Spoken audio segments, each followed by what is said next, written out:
નમસ્કાર દર્શક મિત્રો, તમે બધા જોઈ રહ્યા છો સૂર્યોદય ન્યૂઝ 24/7. સૂર્યોદય શૈક્ષણિક સલાહકાર આપણી સાથે જોડાઈ ગયા છે જસપાલ સર અને સુપરવાઇઝર નીરવ સર અને શૈલેષ સર. તો સૌથી પહેલો મારો પ્રશ્ન છે જસપાલ સર જોડે કે ચૂંટણીનો કેવો માહોલ જામી ચૂક્યો છે? ચૂંટણીનો સરસ મજાનો માહોલ જામ્યો છે અને બધા વિદ્યાર્થીઓ ઉત્સાહપૂર્વક વોટિંગ કર્યું છે. તમને કેવું લાગે છે કે કઈ ટીમ જીતશે? હવે એસવીપી અને એચજીપી કઈ પાર્ટી જીતશે એનું તો નક્કી 3 તારીખે જ્યારે આપણે વોટિંગ ગણતરી થાય ત્યારે ખબર પડશે. તો દર્શક મિત્રો, આપણને 3 તારીખે રિઝલ્ટ મળશે. હવે મારો બીજો પ્રશ્ન છે નીરવ સર જોડે.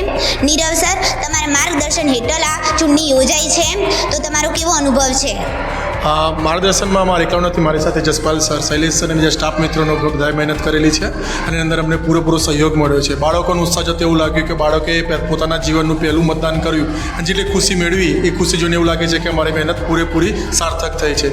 રહી વાત ચૂંટણીની અંદર દરેક બાળકે પોતાના ઉત્સાહભેર અંદર ભાગ લીધેલો છે અને સાથે સાથે દરેક ઉમેદવારોએ પણ પોતાના પાર્ટી માટેની પૂરેપૂરી મહેનત કરી છે.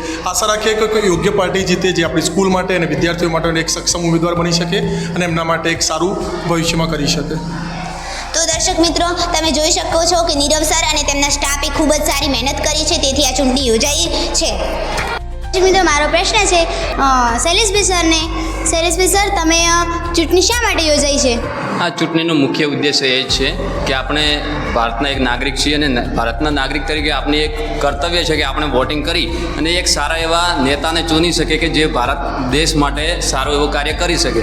અને બાળકો નાનપણથી જો આવું બધું શીખેલા હોય તો મોટા થઈને સારા વિચારો સાથે કંઈક આગળ સારા એવા નેતા અને એજ્યુકેટેડ નેતાને ચૂની શકે, એના માટે કરીને આ કાર્યક્રમનું આયોજન કરવામાં આવ્યું હતું. તમને શું લાગે છે કે આ બે પક્ષમાંથી કયો પક્ષ વધારે જવાબદાર છે? બંને પક્ષો આપણી ગણતરી પ્રમાણે સારા જ છે, પરંતુ જે વિદ્યાર્થીઓ એમના મતથી અને એમના વિચારધારા ઉપરથી જે નક્કી કરશે એ પ્રમાણેનું જે રિઝલ્ટ છે એ આપણને મળી જશે.